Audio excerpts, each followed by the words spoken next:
जीवक कुमार भक्का बुद्ध और भारतीय राजा बिम्बिसार के निजी चिकित्सक थे। वे 5वीं शताब्दी ईसा पूर्व राजगृह में रहते थे।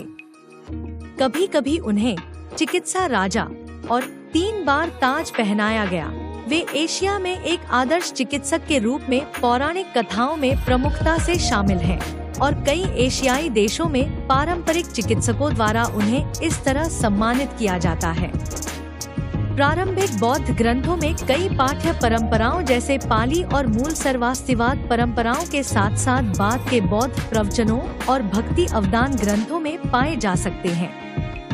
पाठ्य परंपराएं इस बात पर सहमत है कि जीवक का जन्म एक वेश्या गणिका के शिशु के रूप में हुआ था, लेकिन यह नहीं पता कि उसके माता पिता वास्तव में कौन थे। बहरहाल जीवक को राजा बिम्बिसार के शाही दरबार के लोगों ने पाया और उनका पालन पोषण किया। बड़े होने पर जीवक ने एक प्रतिष्ठित शिक्षक से पारंपरिक चिकित्सा सीखने के लिए तक्षशिला की यात्रा करने का निर्णय लिया। वह एक होनहार छात्र निकला और 7 वर्षों के बाद उसने राजगृह में चिकित्सा का अपना पेशा शुरू किया। उसके चिकित्सा कार्यों ने उसे ख्याति दिलाई और वह शीघ्र ही राजा बिम्बिसार और बुद्ध का निजी चिकित्सक नियुक्त हो गया। जैसे जैसे जीवक बुद्ध के संपर्क में आया, वह धर्म का एक महत्वपूर्ण समर्थक बन गया और अंततः जीवकारम मठ की स्थापना की। बाद में बिम्बिसार को उसके बेटे अजातशत्रु ने मार डाला और सिंहासन हड़प लिया। अंततः जीवक ने उसे बुद्ध के पास लाने में महत्वपूर्ण भूमिका निभाई, जिसके सामने नए राजा ने अपने किए गए कर्मों का पश्चाताप किया। ग्रंथों में जीवक को जटिल चिकित्सा प्रक्रियाएं करते हुए दर्शाया गया है, जिनमें मस्तिष्क की सर्जरी के रूप में व्याख्या की जा सकती है। विद्वान इस बात पर बहस कर रहे हैं कि किस हद तक इन चित्रणों का ऐतिहासिक मूल्य है। इसके बावजूद जीवक को पूरे एशियाई इतिहास में बौद्धों द्वारा और कुछ हद तक बौद्ध धर्म के बाहर के चिकित्सकों द्वारा एक आदर्श चिकित्सक और बौद्ध संत के रूप में सम्मानित किया गया है।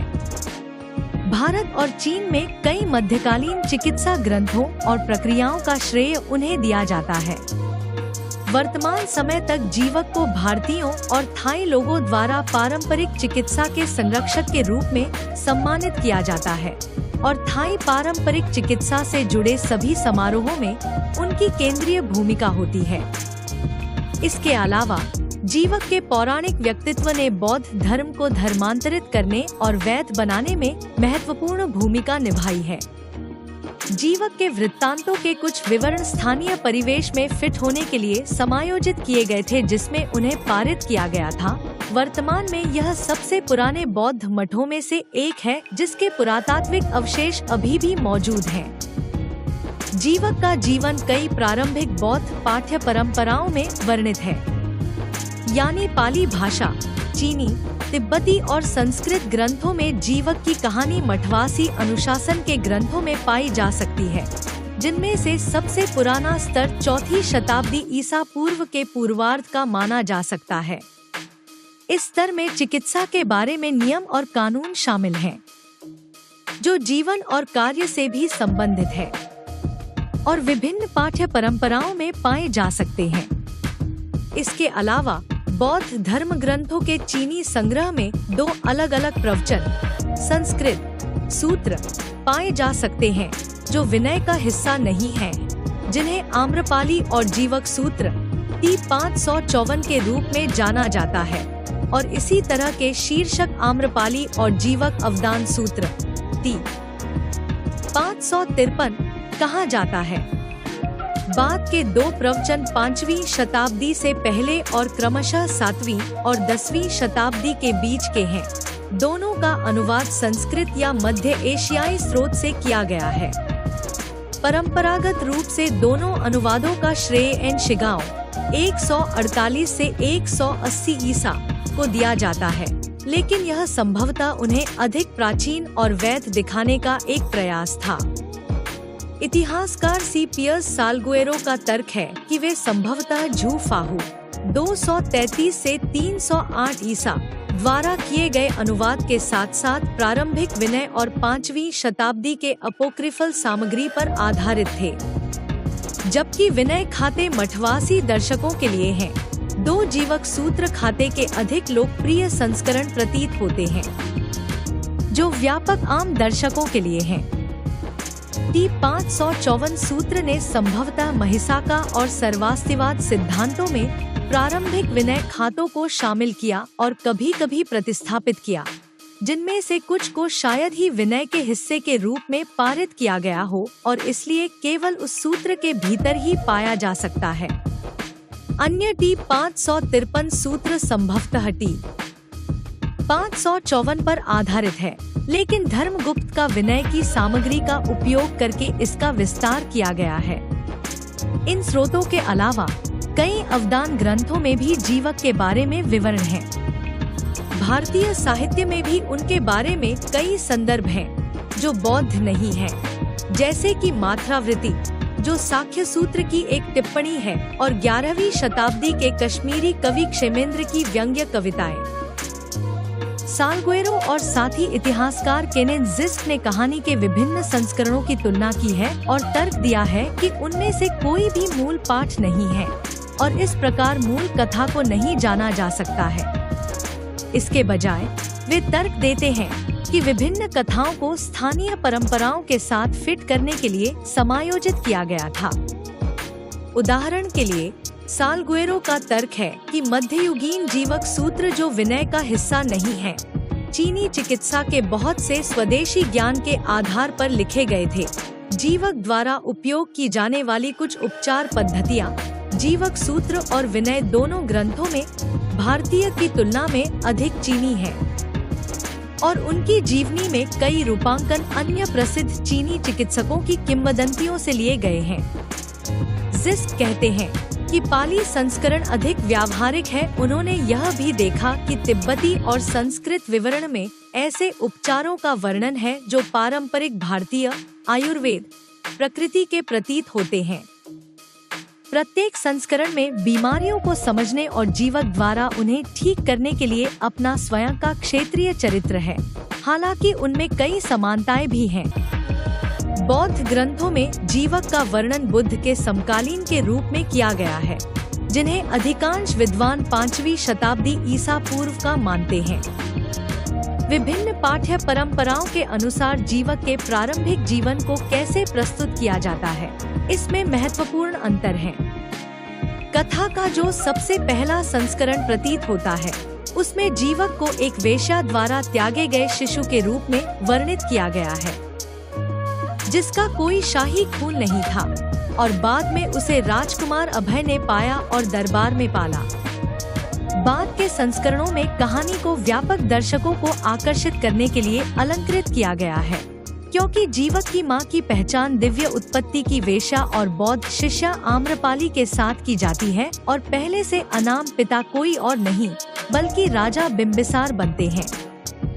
इसके अलावा कहानी के कुछ संस्करण यह दिखाने का प्रयास करते हैं कि जीवक वास्तविक चिकित्सा राजा है। इन विवरणों में कई उद्देश्य इस दिशा में संकेत करते हैं। उदाहरण के लिए जीवक सूत्र में कहा गया है कि जीवक का जन्म एक्यूपंक्चर सुइयों और जड़ी बूटियों के साथ हुआ था, जिसका उपयोग इस बात के प्रमाण के रूप में किया जाता है कि जीवक अन्य चीनी चिकित्सकों से बेहतर है। संस्कृत और तिब्बती संस्करण में जीवक को 3 अवसरों पर अदालत द्वारा मेडिसिन किंग के रूप में मान्यता दी गई और नाम दिया गया। इसलिए उन्हें 3 बार ताज पहनाया गया चिकित्सक के रूप में भी वर्णित किया गया है। सबसे प्रारंभिक पाली परंपरा के ग्रंथ, साथ ही चीनी धर्मगुप्त का विनय और टी 553 सूत्र वर्णन करते हैं कि जीवक का जन्म राजगृह में एक गणिका के बच्चे के रूप में हुआ था, जिसने उसे एक दास द्वारा कूड़े के ढेर में फेंक दिया था। बाद में उन्हें राजा बिम्बिसार के पुत्र अभय राजकुमार ने देखा, जिसने पूछा कि क्या बच्चा अभी भी जीवित है। जब लोगों ने जवाब दिया कि यह जीवित है, तो उन्होंने उसे पालने का फैसला किया और उसका नाम वह जो जीवित है रखा, क्योंकि वह इस कठिन परीक्षा से बच गया था। पाली, तिब्बती और संस्कृत परंपराएं बताती हैं कि उनका दूसरा नाम कुमार भक्का पड़ा, क्योंकि उनका पालन पोषण एक राजकुमार पाली कुमारा ने किया था। लेकिन विद्वानों ने सुझाव दिया है कि यह नाम संभवतः कौमार भृत्य से संबंधित है, प्राचीन भारतीय प्रसूति और बाल रोग आयुर्वेद की 8 शाखाओं में से एक। जैसे जैसे वह बड़ा हुआ, जीवक को अपनी विनम्र उत्पत्ति के बारे में पता चला और अपनी पृष्ठभूमि की भरपाई के लिए खुद को अच्छी शिक्षा खोजने का दृढ़ संकल्प किया। राजकुमार अभय की जानकारी के बिना वह तक्षशिला नामक एक प्राचीन शिक्षण स्थान पर चिकित्सा सीखने गए। वर्तमान में पाकिस्तान के इस्लामाबाद के एक शहर के रूप में पहचाना जाता है।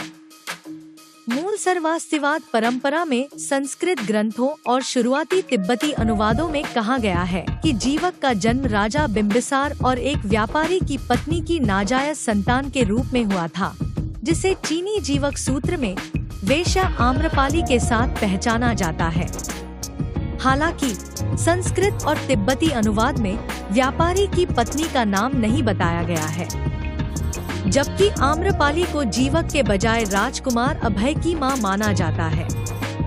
संस्कृत और तिब्बती ग्रंथ साथ ही टी 554 सूत्र बताते हैं कि राजा का पत्नी के साथ अवैध संबंध था और बाद में उसने उन्हें बताया कि वह गर्भवती थी।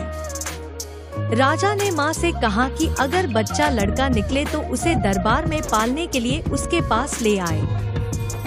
जब बच्चा पैदा हुआ तो उसने बच्चे को महल के सामने एक संदूक में रख दिया।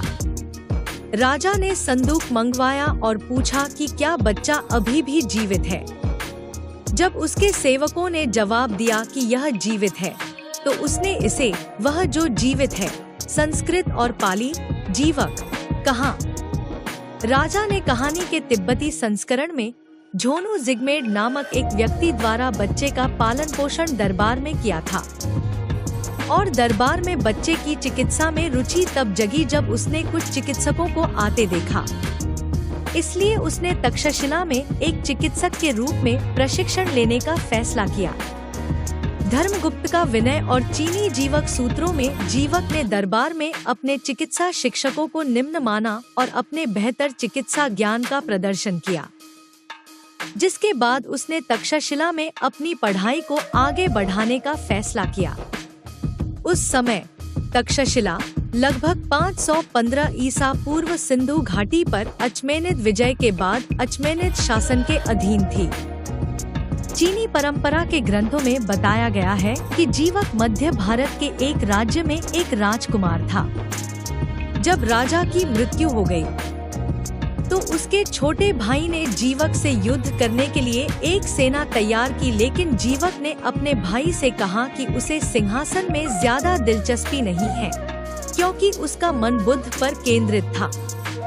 उसने अपनी छाती खोली, जिससे उसके हृदय पर बुद्ध की छवि उकेरी गई। छोटा भाई प्रभावित हुआ और उसने अपनी सेना वापस बुला ली। इस कहानी के कारण जीवक को हृदय प्रकट करने वाला कहा जाता है। कहानी के सभी संस्करणों में जीवक ने तक्षशिला में अध्ययन करने के लिए सिंहासन पर अपना दावा छोड़ दिया। जब वह वहां गया तो संभवतः उसकी उम्र 16 वर्ष थी। उन्हें तक्षशिला में आत्रेय पुनर्वसु नामक एक ऋषि द्वारा 7 वर्षों तक प्रशिक्षित किया गया था, जिसके बारे में तिब्बती ग्रंथों में कहा गया है कि वह बिम्बिसार के पिता के चिकित्सक हुआ करते थे। जीवक ने उस समय के शास्त्रीय आयुर्वेदिक चिकित्सा ग्रंथों को सीखा, जैसे चरक संहिता और सुश्रुत संहिता। हालांकि जीवक के कुछ बाद के उपचार ज्ञान की अन्य मध्ययुगीन परंपराओं की ओर भी इशारा करते हैं। आत्रेय ने जीवक को अपने अवलोकन कौशल का निर्माण करने में मदद की। जीवक अपनी अवलोकन शक्तियों के लिए जाने जाते थे, जैसा कि कई कहानियों में दर्शाया गया है।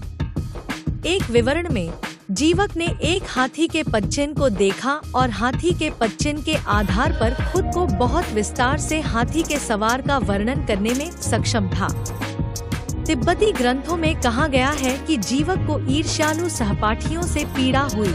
हालांकि जिन्होंने आत्रेय पर उनका पक्ष लेने का आरोप लगाया। कहानी के पाली और चीनी संस्करण में आत्रेय ने जीवक और उसके साथी शिष्यों को जंगल में किसी भी ऐसे पौधे की तलाश करने के लिए भेजा जिसमें औषधीय गुण न हो।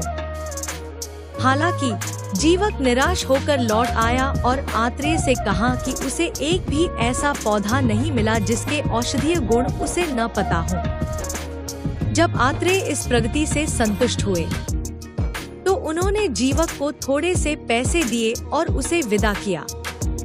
हालांकि संस्कृत और तिब्बती संस्करणों में तक्षशिला में जीवक को स्वीकार करने से पहले जंगल की परीक्षा ली जाती है, न कि उसके अध्ययन के अंत में परीक्षा ली जाती है।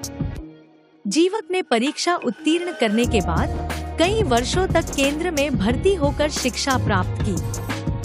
उसने अपनी चिकित्सीय श्रेष्ठता का प्रदर्शन करना शुरू किया और उसे आत्रेय ने इस रूप में मान्यता दी। उन्होंने आत्रेय के साथ अपनी पढ़ाई पूरी की और विदर्भ के भद्रंकर शहर में अपनी पढ़ाई जारी रखी, जहां उन्होंने सर्वभूतृता नामक पाठ्य पुस्तक का अध्ययन किया। उसके बाद उन्होंने आगे की यात्रा की और एक चमत्कारी वस्तु के कब्जे में आए जिससे उन्हें मानव शरीर को देखने और किसी भी बीमारी की खोज करने में मदद मिली। इस विवरण में कुछ विवरणों में आदमी लकड़ी की छड़ियों के प्रभाव के कारण बहुत पीड़ित लग रहा था। वह क्षीण हो गया था और पसीने से तर हो गया था। अन्य विवरणों में लकड़ी की छड़ें जो आदमी ले जा रहा था किसी भी राहगीर को उसकी पीठ के माध्यम से देखने की अनुमति देती थी। बावजूद जीवक ने छड़ियां खरीदी और पाया कि अधिकांश चीनी ग्रंथों के अनुसार छड़ियों में से एक चमत्कारी मेडिसिन किंग ट्री से उत्पन्न हुई थी। भैषजराइजन का पेड़, जिसे बाद में महायान ग्रंथों में बोधिसत्व एक बुद्ध से होने के रूप में वर्णित किया, जो उपचार पर केंद्रित था। हालांकि तिब्बती और संस्कृत संस्करण बताते हैं कि छड़ियों के बीच एक मणि छिपी हुई थी जो चमत्कारों का स्रोत थी। बावजूद चमत्कारी वस्तु उसे एक मरीज के शरीर के माध्यम से देखने और उसकी बीमारी का निदान करने में सक्षम बनाती है। इन विवरणों से एक प्राचीन अल्ट्रासाउंड जांच के बारे में मिथक की उत्पत्ति हो सकती है, जैसा कि एशिया के मध्ययुगीन बौद्ध राज्यों में कल्पना की गई थी। पाली ग्रंथों के अनुसार राजगृह वापस जाते समय जीवक को अपने यात्रा खर्च के लिए धन की आवश्यकता थी, इसलिए वह साकेत में काम करने के लिए मजबूर हो गया। एक अमीर व्यापारी ने अपनी पत्नी के लिए मदद मांगी, लेकिन चूंकि कई चिकित्सक उसे ठीक करने में असफल रहे थे, जीवक अनिच्छुक था और उसने कहा कि यदि उसका उपचार असफल रहा तो वह कोई शुल्क नहीं मांगेगा। हालांकि उसने सफलतापूर्वक उसका इलाज किया और उसे उदारता से पुरस्कृत किया गया। राजगृह लौटने के बाद उसने अपनी पहली कमाई राजकुमार अभय को दी, जिसने इनसे इनकार कर दिया लेकिन जीवक को महल में काम करने दिया। राजा बिम्बिसार सहित प्रभावशाली रोगियों की सेवा के कारण वह जल्द ही अमीर बन गया। जब राजा बिम्बिसार गुदा फिस्टुला से पीड़ित थे तो उन्होंने जीवक की मदद ली। राजा के फिस्टुला को ठीक करने के बाद जीवक को राजा ने अपना निजी चिकित्सक और बुद्ध का निजी चिकित्सक नियुक्त किया। जीवक को आंतों के गलत स्थान को ठीक करते, एक मरीज पर ट्रेपैनिंग का ऑपरेशन करते, एक इंट्राक्रैनियल द्रव्यमान को हटाते और नाक की सर्जरी करते हुए दर्शाया गया है। कुछ विवरणों में आदमी लकड़ी की छड़ियों के प्रभाव के कारण बहुत पीड़ित लग रहा था। वह क्षीण हो गया था और पसीने से तर हो गया था। अन्य विवरणों में लकड़ी की छड़ें जो आदमी ले जा रहा था किसी भी राहगीर को उसकी पीठ के माध्यम से देखने की अनुमति देती थी। बावजूद जीवक ने छड़ियां खरीदी और पाया कि अधिकांश चीनी ग्रंथों के अनुसार छड़ियों में से एक चमत्कारी मेडिसिन किंग ट्री से उत्पन्न हुई थी। भैषजराइजन का पेड़, जिसे बाद में महायान ग्रंथों में बोधिसत्व एक बुद्ध से होने के रूप में वर्णित किया, जो उपचार पर केंद्रित था। हालांकि तिब्बती और संस्कृत संस्करण बताते हैं कि छड़ियों के बीच एक मणि छिपी हुई थी जो चमत्कारों का स्रोत थी। बावजूद चमत्कारी वस्तु उसे एक मरीज के शरीर के माध्यम से देखने और उसकी बीमारी का निदान करने में सक्षम बनाती है। इन विवरणों से एक प्राचीन अल्ट्रासाउंड जांच के बारे में मिथक की उत्पत्ति हो सकती है, जैसा कि एशिया के मध्ययुगीन बौद्ध राज्यों में कल्पना की गई थी। पाली ग्रंथों के अनुसार राजगृह वापस जाते समय जीवक को अपने यात्रा खर्च के लिए धन की आवश्यकता थी, इसलिए वह साकेत में काम करने के लिए मजबूर हो गया। एक अमीर व्यापारी ने अपनी पत्नी के लिए मदद मांगी, लेकिन चूंकि कई चिकित्सक उसे ठीक करने में असफल रहे थे, जीवक अनिच्छुक था और उसने कहा कि यदि उसका उपचार असफल रहा तो वह कोई शुल्क नहीं मांगेगा। हालांकि उसने सफलतापूर्वक उसका इलाज किया और उसे उदारता से पुरस्कृत किया गया। राजगृह लौटने के बाद उसने अपनी पहली कमाई राजकुमार अभय को दी, जिसने इनसे इनकार कर दिया, लेकिन जीवक को महल में काम करने दिया। राजा बिम्बिसार सहित प्रभावशाली रोगियों की सेवा के कारण वह जल्द ही अमीर बन गया। जब राजा बिम्बिसार गुदा फिस्टुला से पीड़ित थे, तो उन्होंने जीवक की मदद ली। राजा के फिस्टुला को ठीक करने के बाद जीवक को राजा ने अपना निजी चिकित्सक और बुद्ध का निजी चिकित्सक नियुक्त किया। जीवक को आंतों के गलत स्थान को ठीक करते, एक मरीज पर ट्रेपैनिंग का ऑपरेशन करते, एक इंट्राक्रैनियल द्रव्यमान को हटाते और नाक की सर्जरी करते हुए दर्शाया गया है। साथ ही धर्मगुप्त का विनय में उन्होंने नाक के माध्यम से घी के साथ रोगी का इलाज करके सिर की बीमारी को ठीक किया और उन्हें पाली ग्रंथों में लैप्रोटोमी करते पोस्ट ट्रॉमेटिक वॉल्वुलस को हटाने और कुछ प्रकार के एनेस्थीसिया के तहत रोगियों पर सिजेरियन सेक्शन करते हुए दर्शाया गया है। जीवक की चिकित्सा प्रक्रियाओं के यह और कुछ अन्य विवरण सुश्रुत और चरक संहिताओं के प्रोटोकॉल का बारीकी से पालन करते हैं। जीवक सूत्र में वर्णन है कि उन्होंने एक्यूपंक्चर भी किया था, लेकिन यह कथा में एक चीनी प्रक्षेप रहा होगा, क्योंकि यह एक चीनी अभ्यास था। एक और मनोवैज्ञानिक मामले में जीवक ने एक और सेठी का इलाज किया, इस बार एक मस्तिष्क की स्थिति के साथ। मस्तिष्क की सर्जरी करने के बाद उन्होंने रोगी को 7 साल तक दाईं और 7 साल तक बाईं और 7 साल तक पीठ के बल लेटने को कहा।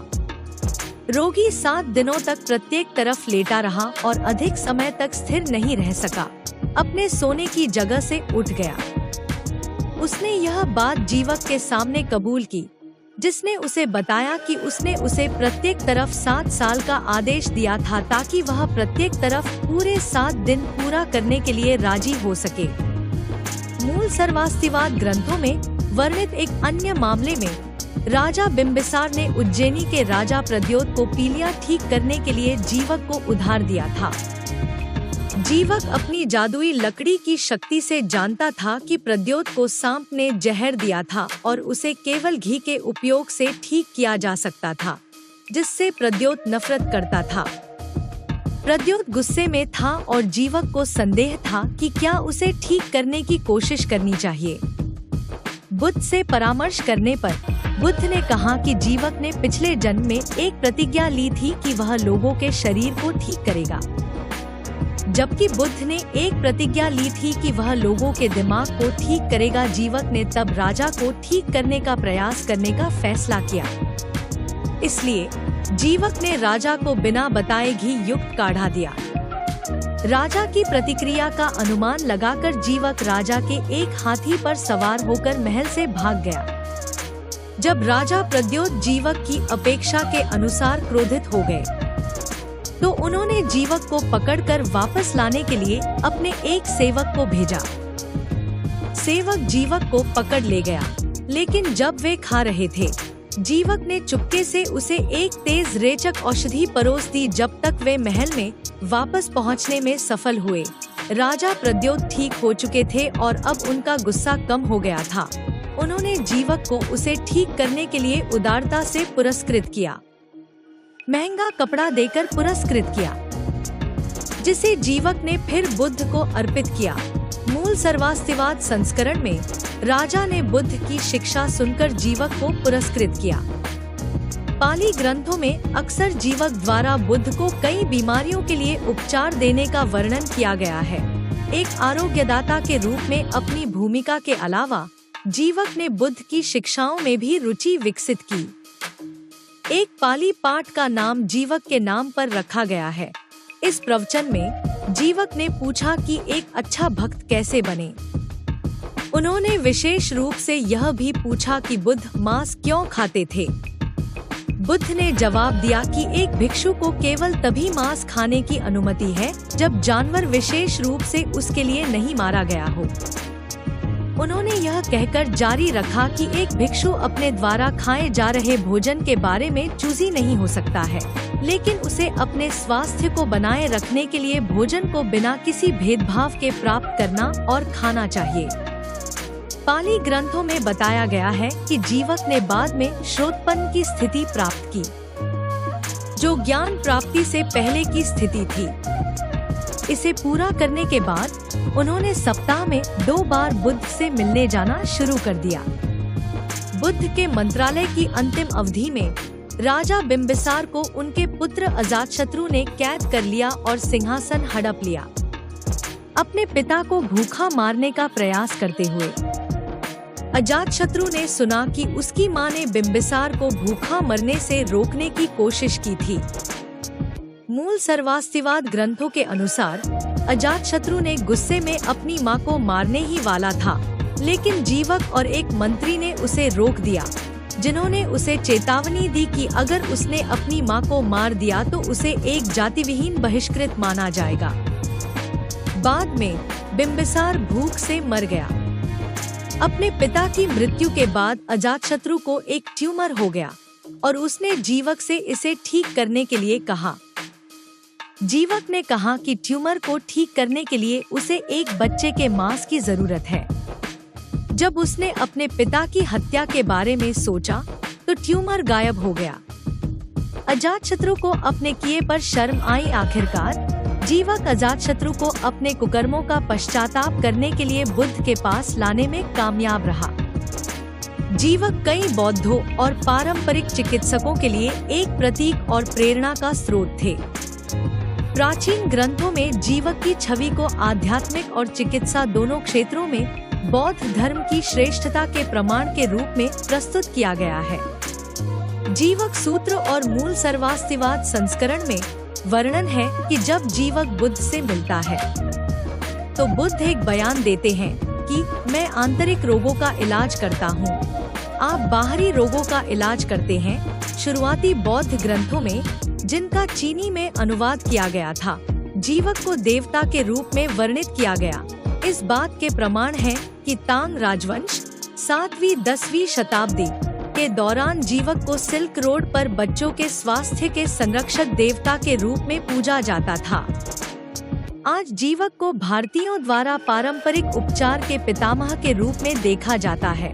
संस्कृत पाठ्य परंपराओं में जीवक 16 अरहतों में से 9वें शिष्य, जिन्हें अगले बुद्ध के उदय होने तक बुद्ध की शिक्षाओं की रक्षा करने का दायित्व सौंपा गया है। इसलिए बौद्ध ग्रंथों में उन्हें भारत और श्रीलंका के बीच गंधमादन नामक पर्वत शिखर पर अभी भी जीवित बताया गया है। जीवक ने बौद्ध समुदाय को जो मठ भेंट किया, उसे जीवकारम विहार, जीवकाम रावण या जीवकम्बवन के नाम से जाना जाने लगा और चीनी तीर्थयात्री जुआनजांग ने राजगीर में एक मठ के साथ इसकी पहचान की। अवशेषों की खोज और खुदाई 1803 से 1857 की अवधि में की गई थी। मठ का वर्णन पुरातत्वविदों द्वारा बुद्ध के समय से भारत के सबसे पुराने मठों में से एक के रूप में किया गया है। हमारी वीडियो अच्छी लगी हो तो लाइक करें, शेयर करें और चैनल को सब्सक्राइब करना ना भूलें।